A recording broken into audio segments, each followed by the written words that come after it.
Did you see any of that? Were you watching? No, the last 5 minutes. Well, I know how it ended. I've seen it a lot. I have seen it a lot. Yeah, it's there's two things I'd like to say before we start. Sure thing. Is if it hadn't been for this man, this film would never have been rediscovered. He worked for years and years and to find out who owned it and who didn't own it and what we could do. So I owe him an enormous amount of gratitude. And the other two people particularly.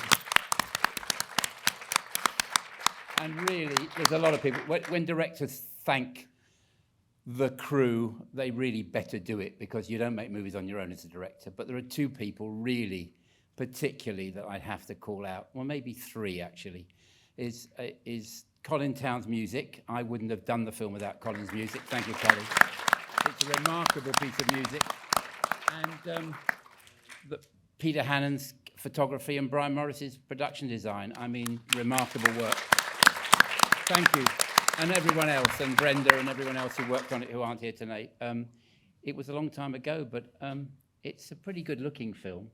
I think it's nearly a good movie, but I don't think it's quite a good movie. Well, this was the first thing I was going to ask you about, because I think you may be the second most self-deprecating and modest director I've spoken to. The first is probably Lindsay Vickers, who made the appointment. Really? Yeah, he's probably the... But well, I'll have to work harder. Yeah, but really, I mean, you're not one for blowing your own trumpet, Richard, and you have often said live it with me. You've said to me, and I know you've said to Simon, this is almost a good movie. So what do you mean by that? Well, I'm not sure it knows what it is. That's my problem with it. I mean, I was very young and immature in many ways when I made it, and there was enormous pressure. It was financed, really, wasn't it, by, what was the film that made the big money? The Omen? The Exorcist. Yeah. I think the money was... And the producers wanted to make a classic horror movie. And I don't really like horror movies. They frighten me. I'm not very good at them. And Mia and I probably wanted to make a psychological thriller. So I'm not entirely sure it knows what it is. That's my problem with it. I mean, there are so many little nuances that people, I mean, Simon can explain them. I can't remember them. A year after I directed this movie, I didn't understand it. And that tells you some of maybe the flaws. It may be, I think a little bit, to be honest, the flaws in the directing and perhaps in the script are covered over by Hannon's lighting and Brian Morris's art direction and all the skill of the crew and the music, really. So I'm being brutally honest, but that's my feeling. I'm not embarrassed by it. I just think it's doesn't know quite what it wants to be. Simon, you have had an obsession with this film for many years. Okay, so I would suspect you might have a slightly different opinion of the film. You could say that, yeah. Yeah, and you, when I asked you what question would you like me to ask you, you said ask you how it began. Yeah, I mean, first of all, I got to sort of slightly apologise, because I must admit I've been shedding quite a few tears up there. So I got quite emotional about this, as you can imagine. And actually, I mentioned to you earlier, Mia Farrow messaged me this afternoon. Oh yeah, tell us. Just basically because she's been following I've got a social media account where I've been documenting this over the last 7 years, and Mia and Ronan Farrow both follow it. And I sort of said, well, we're doing it tonight. And then just when I got outside the BFI, I checked my phone, and it was a message from Mia saying, nobody appreciated this film when it came out. You've shown it so much love, wish you all the best. It's amazing what you've done. And, when you hear people like that saying it, and Richard saying the same, and an audience of people sat here, it just makes it worthwhile, really. But it's the BFI that started it all. It's if you'll excuse the god awful pun, for things to come full circle, it's actually the BFI that started this, because back in 2016 there was an article on the BFI website, and it was forgotten horror films of the 1970s, and me being a sort of horror junkie, I took that as a bit of an affront, to be honest, that there'd be a film that was forgotten, or that I didn't know. And so I rattled through this list of 10, and I thought, yeah. And there sat was Full Circle. And I thought, well, hang on a second, I'm not sure I know this one. Mia Farrow, that was the image that was on the website story. And I thought, well, how have I not seen this one then? What's going on here? And then when you looked into it, it's because it wasn't available. It just disappeared after it got released in like 78 or 81 in the States. But there was a version of it on YouTube, okay, because it had been shown on TV in the States years ago. Somebody had watched it, thought, oh my goodness, put it on YouTube, and there it was. Not as good quality as that, obviously, but it was there. And I thought, right, I'm going to watch this because it can't possibly be as good as this article is making it out to be. And it wasn't. I thought it was better than the article was making it out to be, because the film just hit me like an absolute sledgehammer. I mean, I said to Richard, I think it's one of the saddest films I've sort of ever seen. So I thought, right, I am going to do something about this. So the first person I contacted was a gentleman called Peter Fetterman, who was the producer of the film, to do an article for Dark Side magazine. There's probably some of you right here, and about how has this film been allowed to disappear. And Peter put me in touch with Richard, who I was in awe of the first time I met him, but Richard is so modest, Man's so a fool, nice. don't listen to him. It's incredible. But that's when we suddenly got wind through, I think, Peter Hannan, that there was a negative out there of the film in a vault, but nobody knew who owned it. And the person they had listed as the owner was Julian Melzack, who was the exec producer on the film, who passed away 2 months before that BFI article came out. So Just before you carry on, Simon, Richard, how did you feel about this? Did you want the film brought back, or were you sort of happy to leave it where it was? No, I'm obviously honoured and excited that anyone would. I have a history of films that disappear. I'm a kind of conjurer in the film directing business. Yeah, I think when I first met you, you said, I'm crazy about this film. I want to do something about it. I think your just response was, why? Sort of. Well, a bit. I got to tell you a very quick story. It is self-deprecating, but it is quite funny. On Christmas Eve, couple of years back, I was wandering around getting the supper. The Christmas Eve, the Christmas Day. It was Christmas Day, and I was running down Portobello Road, and I'd made a film. It's not a bad film. It was Morgan Freeman and Diane Keaton, but it wasn't a big hit. And I wandered into, all the shops were closed, and Poundland was open. I went into Poundland, wandering around, and I see a cardboard display of movies reduced to £1. And I think, well, fair enough. And I look on this display, and it's completely empty. There's no movies left except for mine. So that tells you a bit about my career, but there you go. Blimey. So carry on. Yeah, so Richard was just so supportive, and I thought, well, if it's sat there, then we can do something about this. And then it's taken, 7 years of phone calls, emails. I've been dealing with solicitors, lawyers, financiers, people who liquidated companies. Richard's helped, obviously. There's been so many times where we thought we were getting it over the line, and then we didn't. Because Technicolor were getting cold feet legally, thinking they can't release it to us. I've got so much paperwork and stacks of stuff. But there was a few times where I flagged, to be perfectly honest, where I think, is this actually worth doing it? And then I thought, people need to know. I need people to stop when you say Mia Farrow horror, don't just say Rosemary's Baby. And I thought, I'm going to do that. Or See No Evil, actually, which is another brilliant film. Yeah, good. But I thought, I've got to do it. I've got to keep pushing. And, the social media, people were following and saying, push. Richard, tell us, first time around, when this was finished, what happened? Why didn't it get a big... Why didn't it get a release? Well, I don't know. Why didn't it, Simon? It didn't have a studio behind it, really, did it? No, there was no money. There was no money. It actually just got released in one cinema, in the Plaza Cinema in the West End. That was the one cinema it opened in. I don't think you can launch a movie in one cinema. It doesn't happen. And that was under the Full Circle type. Under Full Circle, yeah. And what sort of exposure did it get around the rest of the world? It was popular in France. France was its biggest success. And when you see the film, I think you can understand why, because I think it got dismissed as not an art house movie as such, but I think a lot of the reviews at the time said it was too slow, too meandering. You were getting to that era when horror was changing into slashers and that sort of thing. And so a film like this was very thoughtful, very ambiguous. What exactly is going on to Mia? Most people just didn't get it. And I think they didn't think it was commercial, so it just got sort of buried. Didn't even get released in America for another 3 years when it became The Haunting of Julia. You stop now because you're depressing me. What I really like about it actually is its kind of slow, stately pace. I love how we'll just have whole scenes where Mia's just walking around with the music in the empty house. Incredibly evocative. You know, lovely, that fusion of music and cinema and performance. You know, that's just lovely. I love that.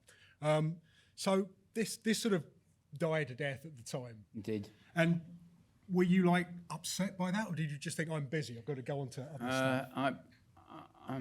I don't look back a lot. I tend to keep going forward. I think it's just, as a film director, certainly at that time, you don't have time to stop, and if you do, you've had it. So it's just keeping going. I don't really remember. I said it was 46 years ago. I hardly remember. My kids have to put their hand up when I get to the right name. I don't remember things very well.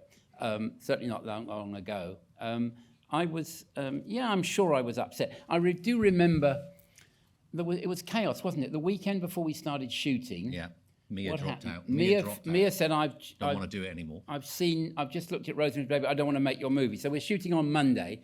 On Friday night, she says, I'm out of the picture, okay? We've got everything done, the crew and everything else. And then the money pulls out, and the Canadian money pulled out. Now, any of you, and there are people involved in the business, I'm sure, know that this film is dead. It's not going to happen. Peter Federman, bless his cotton socks, got on a plane, flew to America, and found some money. And I sat down with Mia. I don't remember who with, and managed to persuade her to turn up on Monday. And we made the movie, but it shouldn't have. Yeah. It should have died there. Andre Previn, I think it was. Was it Previn? Yeah, Previn was supportive. It was it wasn't a happy shoot for me. I remember waking up. I love directing. It's the most wonderful job, and I've had really great times in my life. But that wasn't, a lot of the time, I used to wake up, I remember waking up in that time when you come round and you're not sure quite where you are, you've woken up, and I remember bursting into tears on several mornings thinking, I don't know how to do this, I don't know what I'm doing. We were rewriting a script as we went along. Alfred Pereza, who was the Canadian line producer, who the crew affectionately christened Albert Piranha, Mr. Piranha. He didn't like being called, morning, Mr. Piranha. That's not my name, man. Mr. Piranha, when we did an example of what the tension on the set was like, I think it's a good one. When we shot the opening sequence of Mia about to perform a tracheotomy on her daughter, I was determined, and we all were, and Mia didn't want to not see any, we could have stuck a knife in an artificial throat, but we didn't feel we needed to do that. And I think watching it, you kind of think you almost see something. Well, we're shooting the scene. It was I think at Lee Studios, and I'm on the ground, I seem to remember. It's a handheld camera, I think. And suddenly, and Mia's got the knife and she's approaching the little girl's throat, and suddenly there's blood everywhere. Now, this was not a good thing when you've got a child on the floor and someone's got a knife on a set. So Mia screamed and ran off into the street, never to be seen for 2 days, I think a day and a half. And what had happened is she hadn't stuck the knife, which she thought she had done in the child's throat, but Mr. Piranha had thrown a plastic Dixie cup of Technicolor blood over the set, over the actors, including the camera lens, so we couldn't use it anyway because it was all covered in blood. I mean, talk about madness. So it was a complicated shoot, and I was probably out of my depth. I was pretty young. I'd made one movie, I think, before that, but I wasn't really, I wasn't probably firing on all cylinders, to be honest. We're going to open We're going to reshoot it, by the way. Yeah. We haven't told you this yet, and you don't know, but I've raised money, and we're going to... Mia's on board, isn't she? Yeah, definitely. She may have a little prosthetics to get her back to the same age. Yeah, starting on Monday. We're going to open up some questions in a moment, but just before we do that, I heard someone here muttering, what happened to Magnus down in the basement? So I think we must open this box of frogs about the way bits had to be changed, reshot, inserted. So could you share what happened about that? Well, Simon will remember better than me, but I'll do a paraphrase, Simon. We took it to Cannes, and I think buyers said, what happened? Somebody did a review saying, what happened to Magnus? So we came back and Brian and Brenda, who set decorated, built a set of the basement, and we shot his demise. I don't know if anyone saw the reflection in the mirror. You see, as he falls, you see her reflection just before he falls in a mirror there. I mean, like I said... Colin does a brilliant twiddle on the keys there. He does. He's very good at twiddling. Amazing twiddle. Yeah. So I think we re-edited it. Like I said, Does it hold up? I mean, does it hold up as a story? It's probably full of holes. What do you reckon? Does it hold up? Yeah? It does. You're better man. I told you it wasn't just me. I told you it wasn't just me. But look, did you work out what the electric stove was? Because I had no idea when I saw it. Well, it's a heater, isn't it? It is a heater, but Yeah. why is it there? What's it? I think that's because that's in the novel. Did you direct it? The Or I novel? directed No, it? Tell me what happened with that. It's part of the novel because obviously it's based on a novel by Peter Straub, and the heater was just meant to signify that Olivia was in the house, that she Right. was the presence that was turning the heater on, etc. Oh, and I then, was also and then it wondering- triggers the death scene. You know, so when she pulls the plug when out, Julia sees the kids playing outside with the wagon, is Yes. that like a sort of time slip back to the 1940s kids? Because they're all wearing like tank tops and stuff. I don't think so, but just a Don't very, dig too fucking deep if you don't mind, because it'll all fall apart and they'll be off. When you watch it for the 38th time, so maybe you could have a I look will, at that. but just to point out when Vic said about the anorak level, I actually found one of those kids in that scene and interviewed them. So that sort of that tells you how like ridiculous down the rabbit Well, I hole know I you're went for still this keen film. to find out where that hospital is. Yeah, the only thing, if anybody recognised where that's the mental hospital where she goes to see Mrs. Rudge at the end, because I can't work out that location. Richard doesn't remember. We've I don't worked- think What's your anybody name again? remembers. We've worked out most of them, and you'll see if you buy this, available now, folks. There's a great sort of trek across London that we did on a very rainy day, where Simon finds all the locations. And is Sarah Appleton in tonight? No. A wise woman. It was. Yeah, the wonderful Sarah Appleton filmed Simon going across London, and we had to find all the places. Indeed, yeah. And yeah, that's all on there. And so you can match the shots against how you see it in the film. So I hope you'll all... And not all as mad as Simon. You just understand that.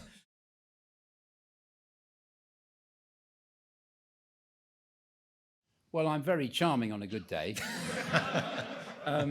It's the only thing I can think of. I can't imagine. I was just did everything I could. I think. Well, I know I was seduced by Colin's music. That's what got me interested. When did I read the script? I'm not sure the script was up to much initially, but Colin's music just was haunting, and I could see it. And I think that's probably what seduced Mia into doing it. Getting her to come back, as Simon said, I think Andre. She was married to. Yeah, I think it was because Rosemary's Baby had been shown on ITV like the weekend before the filming was started. I think it might have even been the premiere of it on British TV. And so she was in Britain at the time, because the amazing thing about her performance, by the way, was she was in a play at the Aldwych Theatre while she was filming this. So she was filming with you guys during the day and then going to the theatre at night. And then going to discos after that. And so the Rosemary's Baby thing, and she thought, I don't want to do another film like that. And I think then when they sat down and said, well, this is a different sort of thing, really. She wasn't actually a bad judge, to be honest. Because See No Evil comes in between Rosemary's Baby. Yeah. and this. Yeah, that was about 70, 71, That's wasn't another it? Britain set. Yeah, sort of absolutely. film, again, the sort of the harassed heroine. Yeah, she plays somebody in distress very well, and I think that's what a lot of the reviews did say at the time. They might not have liked the film, but most people thought Mia was very, very good in it. Yes.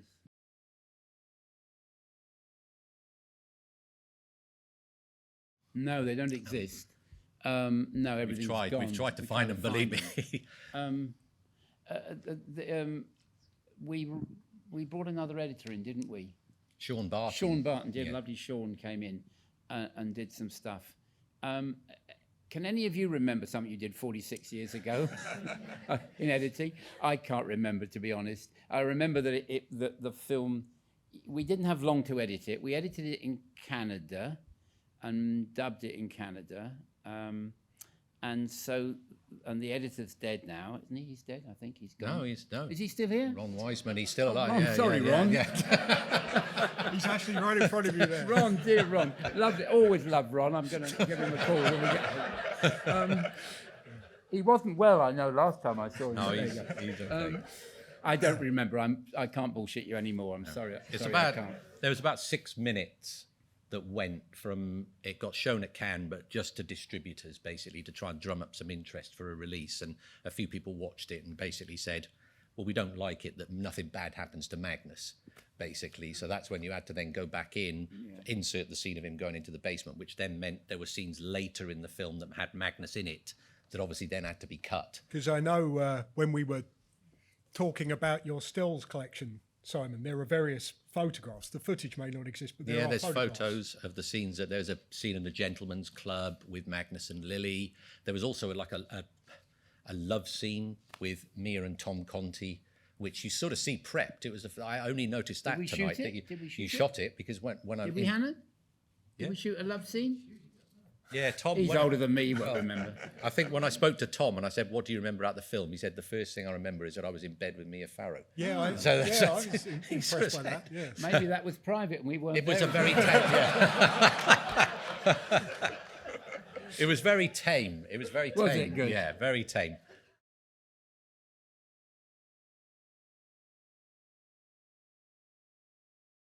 Well, yeah. I mean, how do we resolve it? Well, you've seen the results of what we tried to do. I didn't want to. I don't like horror movies. Don't like them. They do frighten me. I don't go and see them. And I hadn't seen any, I don't think, really much before I made that. So I wanted to make it a psychological thriller that you weren't sure, it's a woman's mental breakdown. And so did Mia, and the money didn't want to do that. They want to make the other film. So there was a lot of tension about, as in throwing the blood over the camera.